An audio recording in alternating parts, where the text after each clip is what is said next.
है सालुंके साहब, आप इतने परेशान क्यों हैं? ऐसी मुद्रा में आप अच्छे नहीं लगते। अपने आप से पूछो ये सवाल। तुम्हारी वजह से परेशान हूं। मेरी वजह से? हाँ, तुम सब लोगों की वजह से परेशान हूं मैं। अरे किसी दिन सोचा कि चलो आज छुट्टी मना लेता हूं, अपनी गर्लफ्रेंड के साथ जाकर के पिक्चर देख लेता हूं। एक लाश भेज देते हो यहाँ पर। सालुंके साहब, वाइफ के साथ फिल्म देखने का प्लान तो मेरा भी था, मगर जो काम आपको 2 घंटे में करना चाहिए था उसे आप च्युइंगम की तरह खींचते ही जा रहे।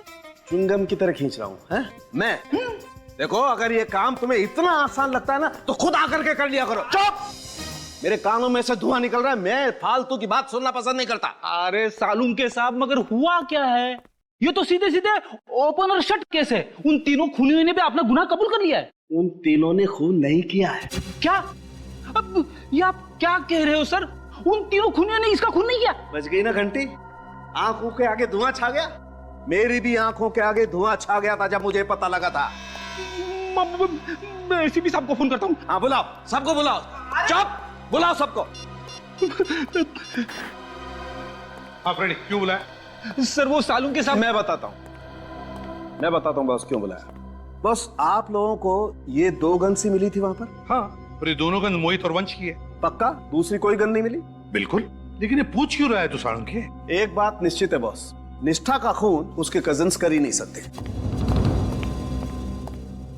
क्योंकि निष्ठा को गोली ना तो इस गन में से लगी है ना इस गन में से लगी है। मतलब निष्ठा को जो गोली लगी वो मोहित या फिर वंश के गन में से नहीं चली है, तो फिर किसके गन से चली? और वैसे भी सालुंके उस वक्त वहां पर इन तीनों के अलावा, मेरा मतलब है मोहित, वंश और रिया के अलावा कोई भी नहीं था यार। प्रद्युमन, मैं सिर्फ एक बात जानता हूं, इन दोनों गन्स में से जो गोली निकली है वो 0.22 कैलिबर की है। हाँ तो? मगर सर, निष्ठा के शरीर में से जो गोली मिली है वो अलग कैलिबर की है। अलग कैलिबर की मतलब ये कि वो गोली आम साधारण गोलियों से ज्यादा खतरनाक। एक बात और, निष्ठा के घाव को देख करके पता लगता है कि गोली इसे सीधी नहीं मारी गई। निष्ठा को गोली सीधे नहीं लगी है। कितनी दूरी से चलाई है गोली सालुंके? काफी पास से चलाई गई है सर। गन और निष्ठा के बीच की दूरी 6 फीट से ज्यादा नहीं रही होगी। निष्ठा को गोली सीधी नहीं लगी है, गोली 6 फुट से ज्यादा दूर से नहीं चली है। फिर गोली मोहित और वंश के गन में से भी नहीं चली है, तो फिर गोली चली कहां से और किसके गन से?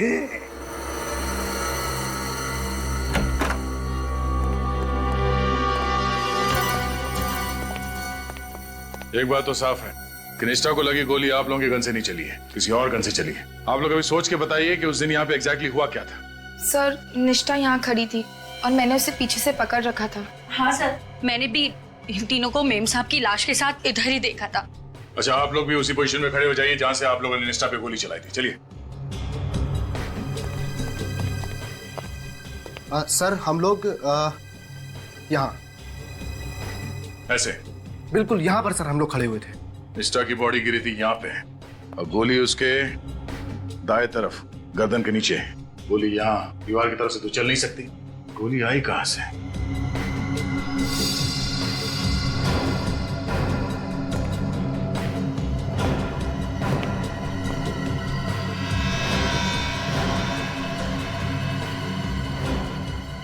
ये ग्लास पहले से टूटा हुआ था? नहीं सर, जब हम घर में घुसे तो सब कुछ ठीक ठाक था।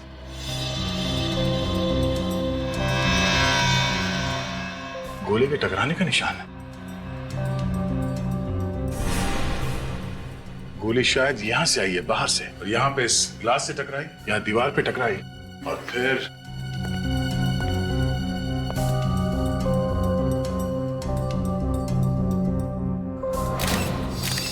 ये यहां से डिफ्लेक्ट होके शायद निष्ठा को लगी गर्दन पे। मतलब सर गोली इस तरफ से चली, मगर इस तरफ से कोई गोली कैसे चला सकता है? हो सकता है वो खूनी यहाँ ग्रिल पे कहीं लटका हो, या फिर यहाँ भी छुप सकता है। और सर अगर वो खूनी यहाँ पे छुपा हुआ था तो उसे इस मेन दरवाजे से भागना पड़ता, और अगर ऐसी बात है तो इनमें से कोई ना कोई उसे जरूर देख लेता, मगर ऐसा हुआ ही नहीं है। ये देखो, ये गमला भी टूटा हुआ।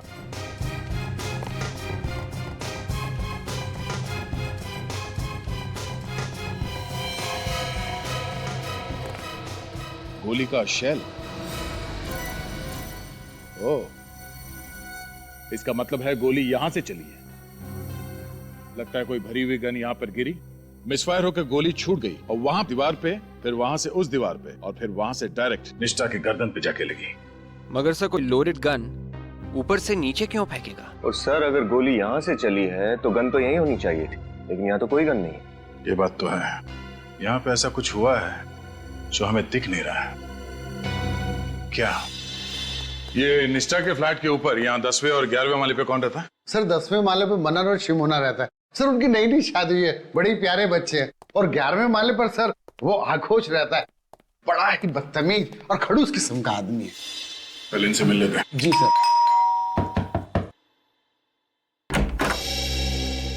अरे सेक्रेटरी साहब आप? शिमोना जी, मैंने आपको डिस्टर्ब तो नहीं किया ना? नहीं नहीं, आइए। आइए आइए सर, हम तो बस ऐसे ही बैठे थे। आप तो जानते हैं सीआईडी से हैं। हाँ, कल देखा तो था मैं आते हुए। निष्ठा के साथ बहुत बुरा हुआ सर। हम आपके घर की तलाशी लेना चाहते हैं। तलाशी? हमारे घर की क्यों? अरे भाई, घबराने की कोई बात नहीं है, बस तहकीकात है। तहकीकात? कैसी तहकीकात सर? कल आप लोगों ने 3 खूनियों को पकड़ा तो था सर। वो तीनों खूनी नहीं है, खूनी कोई और है। कोई और? अच्छा ये बताइए, कल दोपहर 3 और 4 बजे के बीच आप कहाँ थे? 3 से 4 के बीच? हाँ हाँ, जिस वक्त निष्ठा का खून हुआ था उस वक्त आप कहाँ थे? आप हम पर शक कर रहे हैं? शक नहीं कर रहे, हम पूछ रहे हैं। सर आप सेक्रेटरी साहब से पूछ सकते हैं, हम कल उनके ऑफिस में ही थे। हाँ, ये मेरे ऑफिस में थे।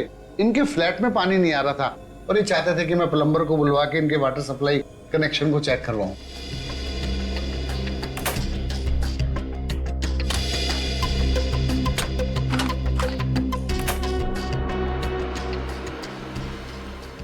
आपने ये बात हमें पहले क्यों नहीं बताई? सर आपने पूछा नहीं और मैं भी कामों में उलझा रहा।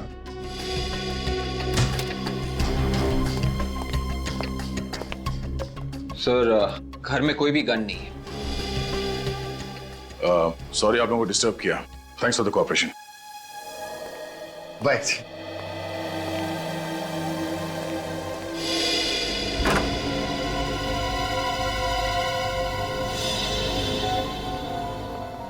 सर इस फ्लैट के ऊपर और कोई फ्लैट बचा नहीं है। शायद वो गन इसी फ्लैट की खिड़की में से गिराई होगी। चलो यहाँ पे देख लेते हैं। अरे सर एक मिनट सर, इस फ्लैट को आप शाम को नहीं देख सकते? क्यों? अभी देखने में क्या प्रॉब्लम? सर इस फ्लैट का मालिक है आक्रोश, बड़ा ही बदतमीज किस्म का आदमी है। दोपहर में उसको कोई परेशान करे ना तो उसे बड़ा गुस्सा। अच्छा हाँ सर। जरा हम भी देखें कितना गुस्सा आता है इसे।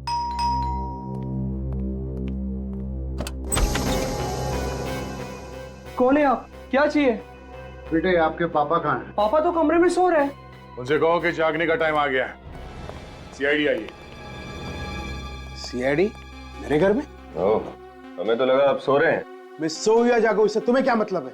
और तुम यूं मुंह उठा के चले आते हो। फोन करके पूछना तो चाहिए ना कि आदमी फ्री है कि नहीं। हमने कहा इनसे हमें आपके घर की खिड़की देखनी है। देखिए आप बदतमीजी कर रहे हैं, इस तरह मेरे घर पे आप घुस नहीं सकते। देखिए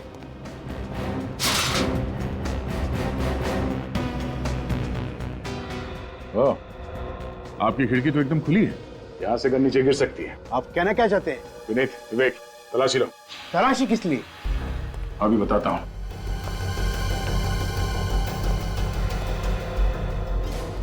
हमें शक है कि निष्ठा का खून आप ही के घर के खिड़की से हुआ है। मेरे खिड़की से? हाँ। निष्ठा का खून तो उसके कजिन्स ने किया है ना? कल आप लोग ही तो उन्हें साथ ले गए थे। नहीं, निष्ठा का खून उसके कजिन्स ने नहीं किया। किसी ने एक भरी हुई गन ऊपर से नीचे फेंकी जो निष्ठा के खिड़की पर रखे गमले से टकराई, ट्रिगर दब गया और उसी से निकली गोली से निष्ठा की मौत हुई है।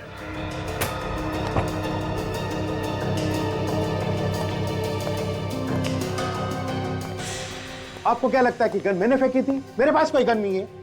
सर गन नहीं मिली। अब तो आपको यकीन हुआ ना? अच्छा ये बताइए कि कल दोपहर 3 और 4 बजे के बीच आप क्या कर रहे थे? This is ridiculous.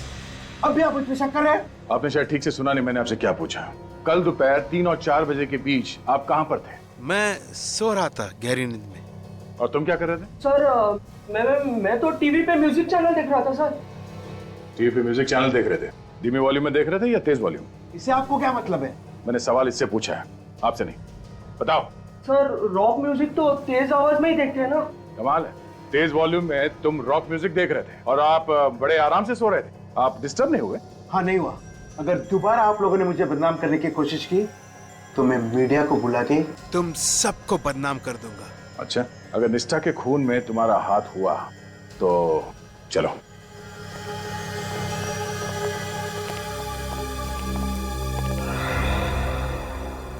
ये घर में से बाप बेटी हैं या कोई और भी है साथ में? नहीं सर, वाइफ तो तलाक देके पहले ही जा चुकी है। एक नौकरानी है सर, धान्य, वो उन दोनों के साथ रहती है। 24 घंटे साथ में रहते? जी सर। लेकिन अभी तो घर पे कहीं दिखाई नहीं दी वो। सर बाजार गई होगी। किसानिया से बाद में मिलते हैं। सिर्फ छत बची है, गन वहां से भी गिर सकती है।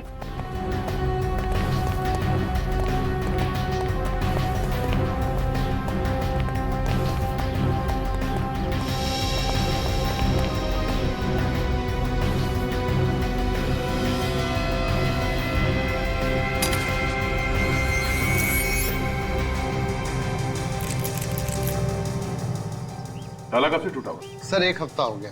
और आपने इसे बदलने की जरूरत नहीं समझी? मैं सोच ही रहा था बदलवाने का। और इससे पहले आप बदल पाते, उन्हीं ने अपना काम कर दिया।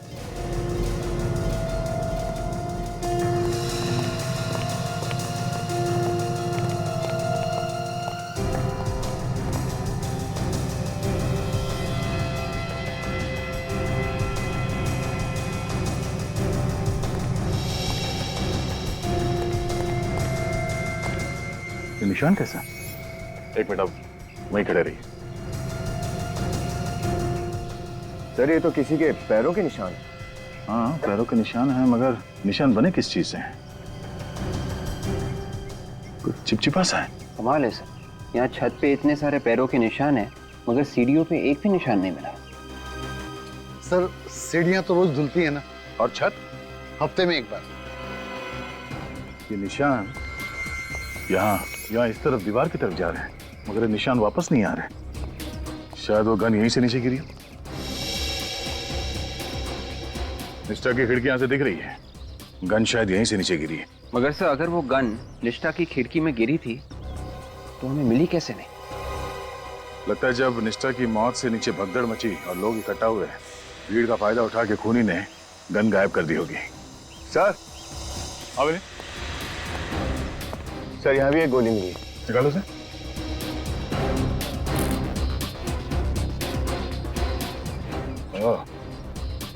सिर्फ निष्ठा के घर पे एक गोली नहीं चली, यहाँ छत पर भी गोली चली है। इसका मतलब ये है सर, यहाँ एक नहीं 2 खून हुए होंगे। मतलब सर निष्ठा का खून गलती से हुआ था। खूनी यहाँ पे किसी और पे गोली चला रहा था, उसके हाथ से गन गिरी, निष्ठा की खिड़की में जाके गमले पे लगी और गोली चलने की वजह से निष्ठा का खून हो गया। लगता कुछ ऐसा ही है। पहले हमें ये पता करना होगा कि यहाँ पे जो गोली चली है उससे किसी की मौत हुई है या नहीं, और अगर हुई है तो किसकी, और उसकी लाश कहाँ है। विवेक, इन पैरों के निशान को उठा लो। डॉक्टर सालों के ही बताएंगे कि पैरों के निशान है किसके। सर अगर वाकई यहाँ पर भी एक खून हुआ है तो लाश कहाँ छुपाई होगी उसने? खूनी उसी वक्त लाश को तो नीचे नहीं लेके गया होगा, क्योंकि लिफ्ट बंद थी और नीचे निष्ठा की मौत की वजह से काफी लोग इकट्ठा हो गए थे। तो सर उसने रात होने का इंतजार किया होगा और रात होने के बाद ही वो उस लाश को इस बिल्डिंग से बाहर लेकर गया होगा। सुनिए, कल रात को नीचे गेट पे कौन सा वॉचमैन ड्यूटी पे था? सर बांगा। वैसे तो वो 7 बजे आता है, आप कहो तो मैं अभी बुला दूं? नहीं, उसे हम रात को ही मिल लेंगे। पहले इस पैरों के निशान का राज तो खुल जाए। बॉस, अब धुंध एकदम साफ हो गई। टेरेस पर से आप लोगों को जो गोली मिली थी वो उस गोली से एकदम मैच करती है जो हमें इस निष्ठा की बॉडी में से मिली। एक्सीलेंट सालुंके, कैसे पता चला?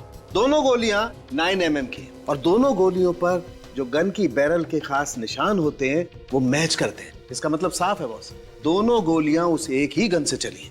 सर गोलियों का राज तो साफ हो गया, पर छत के ऊपर से जो चिपचिपे पैरों के निशान मिले थे, वो चिपचिपी सी चीज क्या है, कुछ पता चला? हाँ, मैं दिखाती हूँ, प्लीज आइए।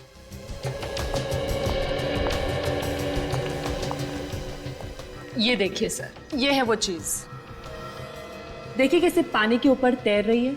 हाँ, ये तो किसी तेल की तरह लगता है। सरसों का तेल सर, जो खाना बनाने में इस्तेमाल होता है। सरसों का तेल? मगर सर कोई आदमी अपने पैर सरसों के तेल में डुबाकर छत पे क्यों जाएगा? सरसों का तेल? सरसों का? तो क्या वो पैरों के निशान उस खूनी के हैं या फिर किसी और का भी शिकार हुआ है? जिस वक्त निष्ठा की मौत हुई थी, मगर किसकी मौत हुई होगी? और फिर वो गन भी तो नहीं मिली है। वो गन जिससे निष्ठा का खून हुआ है, वो गन कहां है?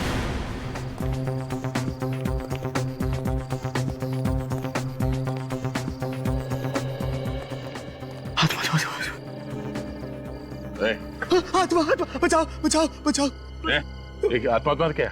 माफ करना साहब, मैं डर गया था। इतना डर लगता है तुम्हें तो रात की ड्यूटी कैसे करते हो तुम? हाँ साहब, मैं तो ये ड्यूटी करना नहीं चाहता। मैंने सेक्रेटरी साहब को बोल दिया है कि कोई दूसरा वॉचमैन ढूंढ ले। वॉचमैन जब आएगा तब आएगा, अभी तो ड्यूटी पे तुम ही हो ना? हाँ साहब। और कल रात को भी ड्यूटी पे तुम ही थे। कल की रात की तो बात ही मत करो साहब। कल की रात तो मैं इतना डर गया था कि दिल का दौरा पड़ने से मेरी मौत भी हो सकती थी। क्या हुआ था कल रात? कल रात इंटरकॉम से मुझे एक आत्मा का फोन आया था साहब। ये आत्मा की रट लगाना बंद कर दो, समझे? कोई आत्मा नहीं होती, सिर्फ इंसान होते हैं। अच्छे इंसान, बुरे इंसान, बस। मैं अपनी माँ की सौगंध खा के कहता हूँ साहब, कल फ्लैट नंबर 900 से मुझे फोन आया था। हाँ, फोन आया तो क्या हुआ? इसमें इतना घबराने वाली कौन सी बात है? घबराने की बात तो है ही साहब। जब से ये बिल्डिंग बनी है तब से फ्लैट नंबर 900 खाली पड़ा है। फ्लैट नंबर 900 खाली पड़ा? हाँ साहब। और तुम्हें पूरा यकीन है कि फोन फ्लैट नंबर 900 से आया था? हाँ साहब, वो आत्मा मुझे बोली भाग जा यहाँ से, चला जा, नहीं तो तेरा हलवा बना दूंगी। और तुम डर गए और यहाँ से भाग गए? हाँ? नहीं तो क्या करता साहब, जान तो सबको प्यारी है। मैं तुरंत सेक्रेटरी साहब के पास गया और उनको बोला कि कोई दूसरा आदमी ढूंढ ले। तो फिर आज क्यों आया ड्यूटी पे? जब तक कोई दूसरा आदमी नहीं मिल जाता, इस आत्मा को तो मुझे ही झेलना पड़ेगा ना। तुम्हें उस आत्मा ने फोन नहीं किया है, खूनी ने फोन किया तुम्हें। उसने तुम्हारे इस डरपोकपने का फायदा उठाया, तुम्हें यहाँ से भगाया और फिर उस लाश को बिल्डिंग से बाहर ले गया। लाश? किसकी लाश साहब? किसकी लाश ये तो मालूम नहीं, पर यह बात तय है कि निष्ठा के खून के अलावा कोई ना कोई और जुर्म भी हुआ है इस बिल्डिंग में। फ्लैट नंबर 900 की चाबी है ना तुम्हारे पास? चाबी तो है साहब, लेकिन मैं वहां अकेला नहीं जाऊंगा साहब, अकेला नहीं जाऊंगा। तुम्हें कौन कह रहा है अकेले जाने के लिए? विवेक, और फ्लैट में जाके चेक करो। चलिए। हाँ सर। जल्दी चलिए।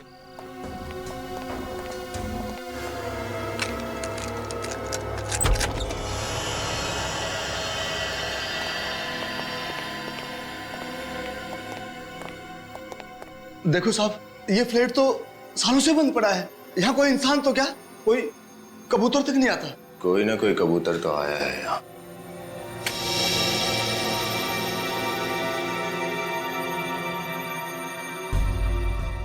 फ्लैट की तो लाइट चालू है। ये रहा इंटरकॉम। इसी इंटरकॉम से बोल रहा था।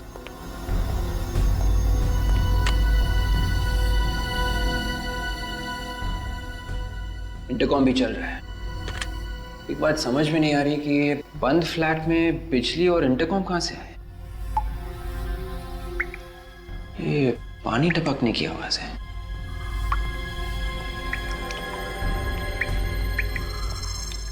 ये पानी कहां से टपक रहा है?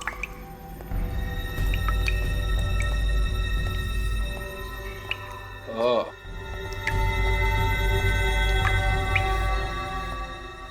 कमाल है, पानी भी चालू है।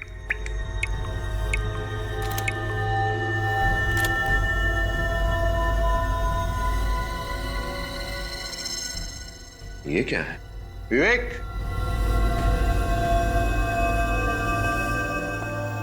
कुछ मिला? हाँ, ये देखो। ये तो आगोश की घड़ी का टुकड़ा लग रहा है। अगर दोबारा आप लोगों ने मुझे बदनाम करने की कोशिश की तो मैं मीडिया को बुला के तुम सबको बदनाम कर दूंगा। ये तो आगोश की घड़ी का टुकड़ा ही होगा। मुझे भी यही लगा था। मैं दया सर को फोन करके इन्फॉर्म करता हूँ।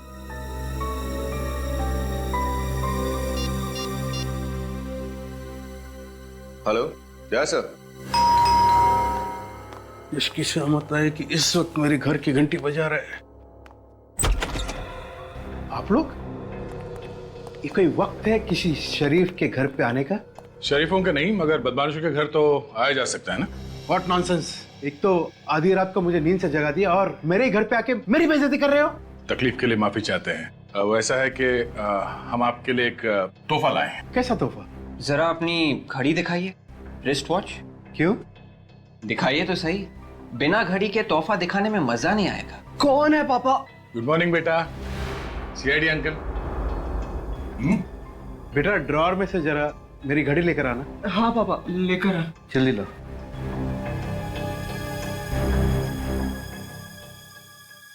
ये लीजिए पापा। ये लीजिए। अब तो बताइए कि तोहफा क्या है? ये रहा आपका तोहफा।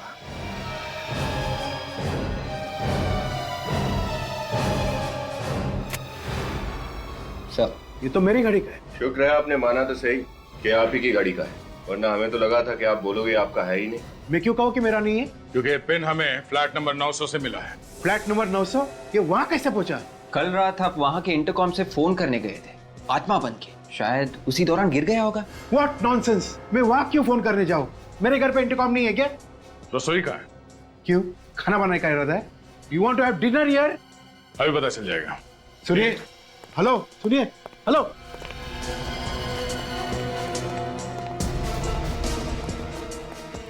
सरसों के तेल का डब्बा का है। Officer, are you serious? रात को 1 बजे किसी अजनबी के घर पे आप क्या खाना बनाओगे? हाँ हाँ, क्यों नहीं। वैसे भी आपने अभी तक मेरे हाथ का बनाया खाना खाया किधर है? और जो एक बार दया सर का बनाया हुआ पकवान खा ले, उसका जीवन सफल हो जाता है। सर, ये रहा सरसों का तेल। सैंपल ले लो। क्या वो चीज? तेल खत्म होने वाला है, इस महीने का राशन नहीं मंगाया अब तक? वो अरे विनीत, ऐसी क्या बातें कर रहे हो? हाँ? राशन तो मंगाया होगा। ये तेल किसी ने गिरा तो नहीं दिया? हाँ?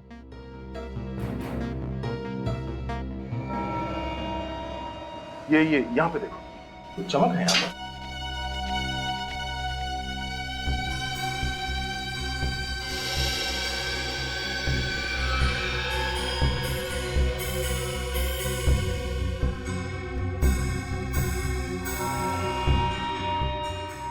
ये देखिए सर। मतलब तेल यहीं गिरा है? ये तो मेरी नौकरानी धान्या ने गिराई होगी। लेकिन क्या सरसों का तेल किचन में गिरना क्या जुर्म है? अब जुर्म है या नहीं, इसका जवाब धानिया ही देगी। बुलाओ जरा उसे। वो इस वक्त यहाँ पर नहीं है। यहाँ नहीं है? मगर वो तो इसी घर में रहती है ना, आप लोग के साथ में। रहती तो ये पर है। सर, दरअसल बात यह है कि कल जमीन पर उसने तेल गिरा दिया था और इसी वजह से मेरे पापा ने उसे बहुत जोर से डांट दिया सर। फिर सर वो रोने लगी और घर से चली गई सर। और अब तक वापस नहीं आई। तो आप लोगों ने पता करने की कोशिश नहीं की कि कहाँ गई है वो? कैसे पता करता? उसके पास तो मोबाइल नहीं है और उसका घर का सही एड्रेस हमारे पास नहीं है। कहानी अच्छी है। कहानी नहीं है, सच्चाई है। सच्चाई तो ये है कि कल दोपहर धान्या अपने तेल में डूबे हुए पैर को लेके ऊपर छत पर गई और वहां पे तुमने उसका खून कर दिया। What? हाँ, उसके बाद तुम्हारी गन नीचे गिरी और उसी भरी हुई गन की वजह से निष्ठा का खून भी हो गया। ये क्या बकवास कर रहे हैं आप? मैं धान्या को क्यों मारूंगा? यही पूछने के लिए हम भी आए हैं, क्यों मारा उसे तुमने? हा? मैंने धान्या को नहीं मारा, लेकिन आप कैसे कह सकते हैं कि धान्या मर गई? क्या आपको इसकी लाश मिली है?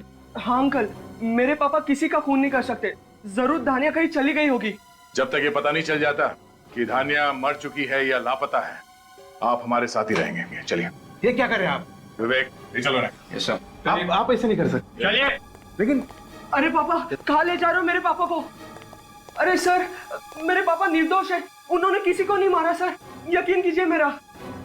देखो बेटा, अगर आपके पापा निर्दोष हैं तो उन्हें कुछ नहीं होगा, मैं खुद उन्हें छोड़ जाऊंगा, ठीक है? बताइए आगोश जी, सारे सबूत तुम्हारे खिलाफ है, क्या कहते हो बताओ। सर, आप मेरा लाई डिटेक्टर टेस्ट करा लीजिए। मैं सच में नहीं जानता कि धान्या कहाँ। अच्छा, वो झूठ बोल रहा है साहब। वही हमेशा धान्या को डांटते फटकारते रहता था, उसी ने धान्या को कहीं ना कहीं ठिकाने लगा दिया होगा।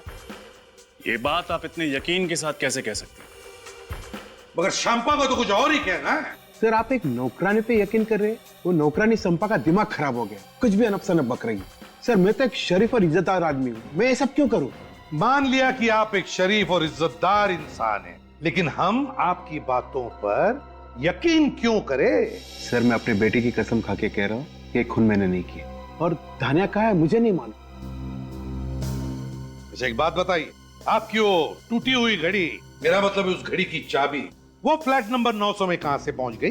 सर ये बात तो मेरे भी समझ में नहीं आ रहा है कि मेरी घड़ी की पिन वहां पहुंची कैसे। सर लगता है खूनी ने पहले इनकी घड़ी चुराई और फिर वही घड़ी की चाबी लेकर फ्लैट नंबर 900 में फेंक दी होगी। और फिर इंटरकॉम पर सिक्योरिटी गार्ड को डरा दिया और फिर वही टूटी हुई घड़ी लेकर आगोश के घर में वापस रख दी। आगोश, ये धानिया की किसी दोस्त या रिश्तेदार का पता मालूम है तुम्हें? सर मैंने तो कभी उससे पूछा नहीं उसने कभी बताया। धानिया के गांव के बारे में कुछ पता है? उसने कभी कुछ बताया हो? सर वो बुढ़ा खुसट दिन रात उससे काम करवाता रहता था, उसे एक भी दिन की छुट्टी नहीं देता था। बेचारी गांव जाती भी तो जाती कैसे? कम से कम गांव का नाम तो पता होगा। हाँ साहब, एक बार उससे बताया तो था, माधवगढ़ नहीं, निवारी। हाँ साहब याद आया, उसके गांव का नाम था मिवारी। हाँ साहब, मिवारी नाम था उसके गांव का। मिवारी। सर। हाँ राजा, धानिया के गांव का पता चल गया, मिवारी गांव। गुड। मिवारी गांव। खूनी ने बड़ी लंबी प्लानिंग की आगोश को फंसाने के लिए, लेकिन अब गांव का नाम पता चल गया है तो सारे सवालों के जवाब धानिया के उस मिवारी गांव में ही मिलेंगे।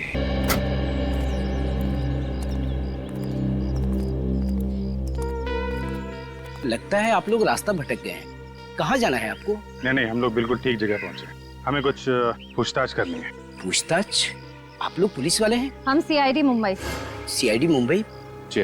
किसे ढूंढ रहे हैं आप? इस स्केच को ध्यान से देखिए। इस लड़की को पहचानते हैं आप? ये तो धानिया है ना?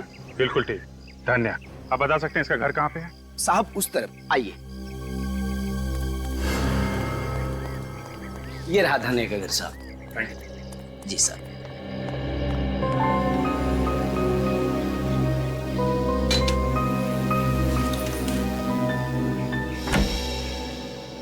जी कहिए।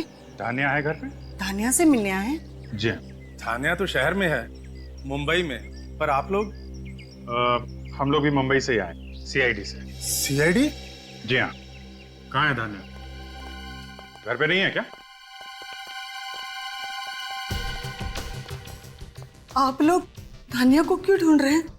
एक्चुअली धानिया पिछले 2 दिनों से गायब है। गायब है? जी हाँ। हमें लगा कि वो अपने गांव आ गई होगी, इसलिए हम लोग यहाँ आए। मेरी बच्ची कहाँ चले गई? कौशल्या धीरज रखो। साहब वो तो यहाँ नहीं आई। धानिया यहाँ नहीं आई? जी नहीं। पर किट्टू कहाँ है? उससे कुछ भी पता नहीं चला धानिया के बारे में। किट्टू कौन है? धानिया का पति।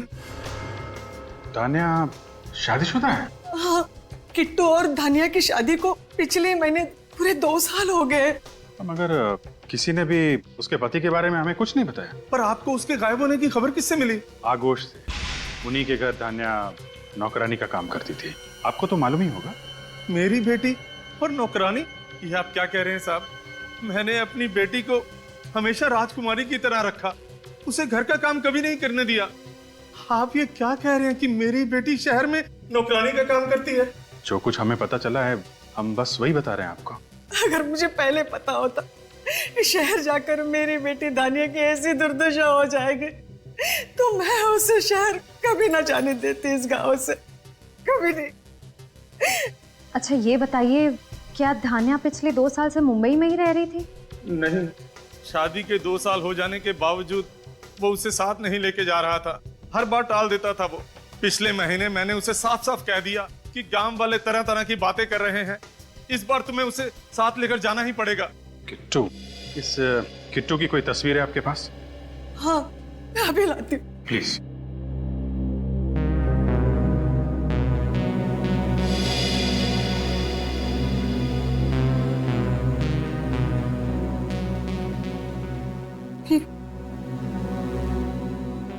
ये किट्टू है? My God. क्या ये सब करना जरूरी है ऑफिस? जरूरी नहीं होता तो हम लोग यहाँ आते नहीं। बात क्या है सर? आपने हम सबको यहाँ क्यों बुलाया? बताते हैं। सचिन, बिल्डिंग के सारे लोग आ गए? हाँ सर, सारे के सारे लोग यहाँ। हमने आप लोगों को यहाँ पे इसलिए बुलाया है, जिस दिन यहाँ निष्ठा का खून हुआ उसी वक्त बिल्डिंग के अंदर एक और खून हुआ है। एक खून और? मगर किसका सर? धान्या का। धान्या भाई जो आगोश क्या काम करती है? जी हाँ भाई। सर मतलब धान्या गायब नहीं हुई? उसका खून हो गया? जी हाँ, उसका खून हुआ है। सर मुझे पूरा यकीन है उसको जरूर आघोष बाबू ने मारा होगा। तमीज से बात करो, मेरे पापा उससे क्यों मारेंगे? हाँ, अरे क्यों नहीं मार सकते? कितना गुस्सा आता उन्हें, मार दिया होगा गुस्से में। सर अगर मेरे पापा के खिलाफ एक शब्द और भी कहा ना तो मैं तुम्हें मार दूंगा। सीआईडी के सामने मरने मारने की बात नहीं कर, बच्चे हो ना, बच्चे की तरह रहो। फिर सर धान्या का खून उसी दौरान हुआ जब निष्ठा का खून हुआ था, तो उसकी लाश कहाँ गई? उसकी लाश को किसी ने देखा क्यों नहीं? उसकी लाश हमें मिल गई है। मिल गई है? जी हाँ, और आप लोग कल सुबह 9 बजे प्रीतम नगर वाले मुर्दाघर में आएंगे उसकी लाश को पहचानने के लिए। एक लाश को पहचानने के लिए हम सबको आना है? जी हाँ, सबको आना। लेकिन अभी अभी आपने कहा कि आपको पता है वो लाश उसकी है, तो पहचान के करेंगे क्या? फॉर्मेलिटी है, पूरी तो करनी पड़ेगी। आप सब लोग सुबह 9 बजे आएंगे, उसे पहचान के एक पेपर पे साइन करेंगे। कल अगर अब ये बिल्डिंग वालों ने लिफ्ट ठीक नहीं कराई ना, सच में नौकरी छोड़ दूंगी मैं। 8वां माला और चल जाए, कैसे समझ में आएगा इन लोगों को?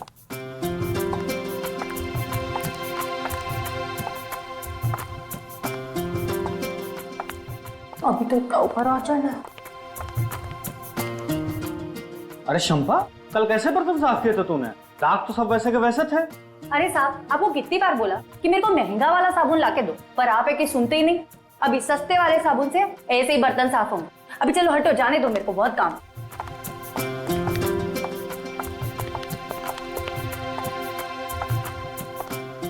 पहुंच गए।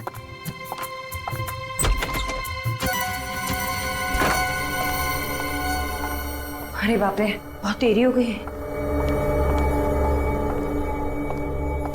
मेम साहब सो रही होगी, चाबी से दरवाजा खोल लेती हूँ।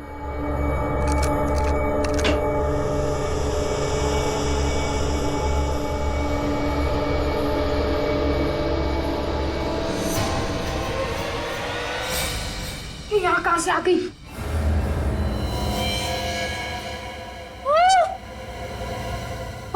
अरे इसको भी मार देते हैं। मेम साहब का खून हो गया। कोई है? बवाल हो जाएगा, भागते यहाँ से। और शायद वहां से आ रही है। खून कर दिया, देखिए ना, कोई है? रुको तुम लोग, सीआईडी को फोन करता हूँ।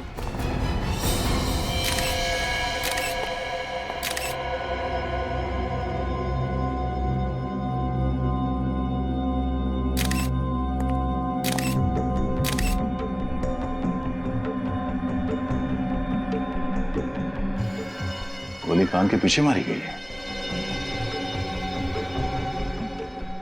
चाहते तो गोली सीने पे भी मार सकते थे, कान के पीछे गोली क्यों मारी? हम कोई प्रोफेशनल खूनी नहीं है सर, निशाना चूक गया। क्यों मारा निष्ठा को? निष्ठा हमारी कजिन थी। निष्ठा आप लोगों की कजिन थे, तो फिर मारा किस लिए? अगर नहीं मारते तो और क्या करते सर, और कोई चारा भी तो नहीं था हमारे पास। आ रही हूँ। आई। अरे तुम लोग आ गए, मैं तुम लोग का ही इंतजार कर रही थी। आओ। खुश लग रही है निष्ठा। इतने पैसे मिलने के बाद तो कोई भी खुश होगा। अरे मैं तो मजाक कर रहा था। अरे देखे तो सही, निष्ठा दीदी ने खाने में क्या बनाया है। इतनी तकलीफ उठाने की क्या जरूरत थी निष्ठा? इसमें तकलीफ की क्या बात है? तुम लोग इतने सालों बाद घर आए हो, थोड़ी खातिरदारी तो बनती है। वो तो है, वैसे भी पैसों के लिए रिश्ते थोड़ी तोड़े जाते हैं। ये बात तुमने 16 ने सच कही। पैसे रिश्तों से ज्यादा अहम थोड़ी ना है। अगर तुम वाकई ये सोचती हो कि पैसे रिश्तों से ज्यादा अहमियत नहीं रखते हैं, तो हमें हमारा हिस्सा क्यों नहीं दे देती हो? हिस्सा? कौन सा हिस्सा? अब तो कोर्ट भी मान चुका है कि तुम लोगों का उस जमीन में कोई हिस्सा नहीं है। कोर्ट तो ना समझ है, फैसला तो हम करेंगे। कैसा फैसला? अभी पता चल जाएगा, अभी और इसी वक्त। मतलब तुम लोग नाटक कर रहे थे? तुम लोग यहाँ मुझसे सुलह करने नहीं, बल्कि मुझसे मेरा हक छीनने आए हो। तुम्हारा हक? उस प्रॉपर्टी पे सिर्फ तुम्हारा हक नहीं है, हम सबका बराबर का हिस्सा है उसमें, समझी? नहीं, तुम लोग मुझे डरा धमका के मुझसे मेरी जमीन नहीं छीन सकते। तुम्हें मार कर तो छीन सकते हैं ना। देखो मैं चिल्लाऊंगी। भागने की कोशिश मुझे जाने दो। निष्ठा, बाय बाय। इसकी लाश को ठिकाने लगाना पड़ेगा। शर्म आनी चाहिए तुम लोगों को। थोड़ी सी दौलत के लिए अपने खून के रिश्ते की मर्यादा भूल गए। हमें क्या पता था कि हम लोग पकड़े जाएंगे। अगर हमें पहले पता होता कि सीआईडी की गिरफ्त में आ जाएंगे तो ये गुनाह कभी ना करते। तो ये सब अच्छा काम आप लोग कानून के डर से करते हो? हाँ? अपने अंदर की जमीर की कोई आवाज नहीं आती?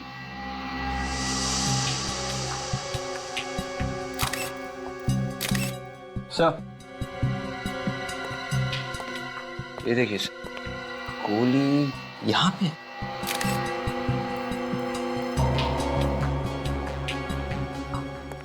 कितनी गोलियां चलाई आप लोगों ने?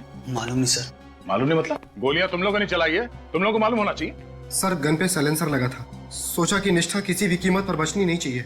बहुत ही घटिया प्लान था तुम लोगों का। तुमने ये भी नहीं सोचा कि सबसे पहला शक तुम लोगों के ऊपर जाएगा। हमने तो सोचा था किसी ऐसी जगह ठिकाने लगा देंगे जहाँ से वो कभी ना मिले। और जब वो कई सालों तक लापता रहती तो सारी जायदाद वैसे ही हमारी हो जाती। जायदाद नहीं, फांसी का फंदा मिलेगा तुम तीनों को। ले जाओ ने। चलो आइए इस तरफ, सीधा सीधा। समाज में ये गुनाहों का सिलसिला पता नहीं कब थमेगा। पता नहीं है श्रेया, मुझे यकीन है, पूरा यकीन है।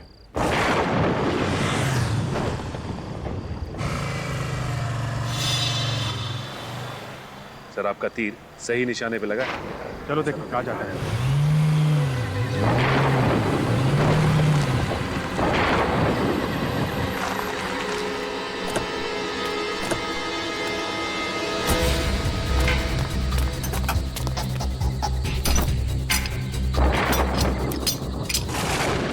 मियां की लाश सीआईडी वालों को मिल कैसे सकती है? तुमसे कोई काम ढंग से नहीं होता। मैंने तुम्हें कहा था ना उसकी लाश को यहाँ मत गाड़ो। अब यहाँ पर भी मेरी गलती है। बहस मत करो, जल्दी चलो। चल रहा हूँ ना। तुम्हें याद है ना कि लाश कहाँ छुपाई थी? हाँ जल्दी करो। हाँ यहीं पे है, जल्दी चलो।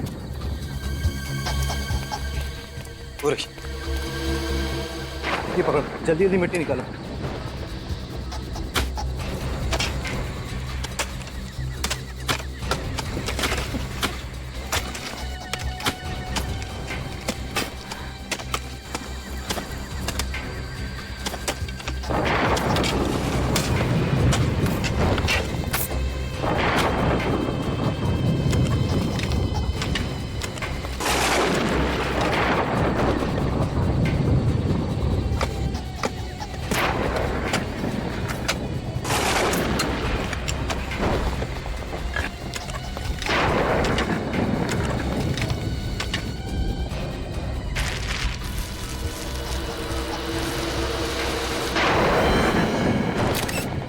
तो डर ही गई थी, लाश तो यहीं पर है। अगर लाश यहाँ है तो सीआईडी वालों के हाथ में जो लाश लगी थी वो किसकी है?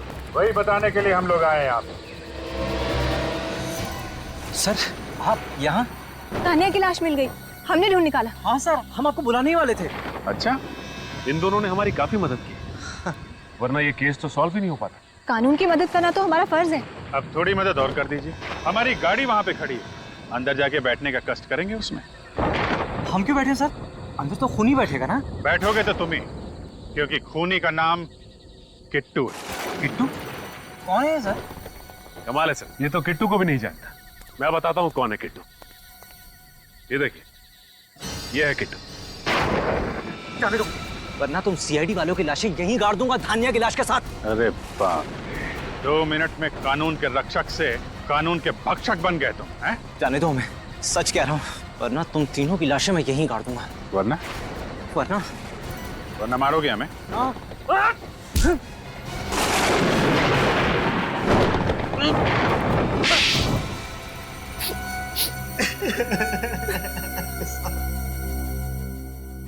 मैं ही किट्टू सर, मैं ही किट्टू। मैं धान्या से शादी नहीं करना चाहता था सर, घर वालों ने जबरदस्ती उसे मेरे गले बांध दी। वाह रे वाह, क्या वजह थी खून करने की? वाह, अगर शादी नहीं करनी थी तो इनकार कर देते। अगर इनकार करता तो पिताजी मुझे अपनी जायदाद से बेदखल कर देते, 1 रुपया तक नहीं मिलता मुझे। और इसीलिए तुम दोनों ने प्लान बनाया धानिया को रास्ते से हटाने का। हाँ, पहले हमने उसे आगोश के घर में नौकरानी का काम दिलवाया ताकि वो हमारी नजरों के सामने रहे। हाँ, और फिर एक दिन मौका पाकर हमने आघोष बाबू की घड़ी की चाबी चुरा ली ताकि खून का सारा इल्जाम हम आघोष बाबू के सर डाल सके। और फिर सोसाइटी के सेक्रेटरी के पास जाकर झूठ बोल दिया उसे कि फ्लैट में पानी नहीं आ रहा है, हाँ? ताकि हम छत में पानी चेक करने के बहाने जाएं और वहीं धान्या का काम तमाम कर दें। इसलिए हमने धान्या को ऊपर बुलाया था। ज्यादा इंतजार तो नहीं कराना मैंने। तुम्हारे इंतजार की तो मुझे आदत पड़ गई है। पहले गांव में 2 साल इंतजार कराया, अब शहर में आकर भी मुझे उसी हक का इंतजार है जिसके लिए मैंने तुमसे शादी की थी। ऐसा तुम्हारी बीवी होने का हक। वो हक सिर्फ और सिर्फ शिमोना का है, समझी? अगर तुम्हें उसी को बीवी बनाना था तो तुमने मुझसे शादी क्यों की? क्यों मेरी जिंदगी बर्बाद कर दी? मैं तुमसे कोई शादी वादी करने वाला नहीं था। जो कुछ किया वो सिर्फ अपने घर वालों के दबाव में आकर, समझी? अगर ऐसा ही है तो छोड़ दो मुझे। मैं अब एक नौकरानी की अपमान भरी जिंदगी और नहीं जी सकती। देखो, तुम्हारी किस्मत की रेखाओं में जो लिखा है ना, यही तुम्हारी जिंदगी है। और अगर अपनी तकदीर के साथ समझौता करने की कोशिश की तो अंजाम अच्छा नहीं होगा। बस मैं अब अपनी जिंदगी के साथ और कोई समझौता नहीं करूंगी। वापस गांव जाकर एक नई जिंदगी शुरू करूंगी। और मौत के साथ क्या समझौता करोगी? मौत? किसकी मौत? क्या मतलब है तुम्हारा? तुम यहाँ से अब अपने गांव नहीं कहीं और जाओगे। छोड़ दो मुझे, मैं सबको बता दूंगी। तो तुम्हें मत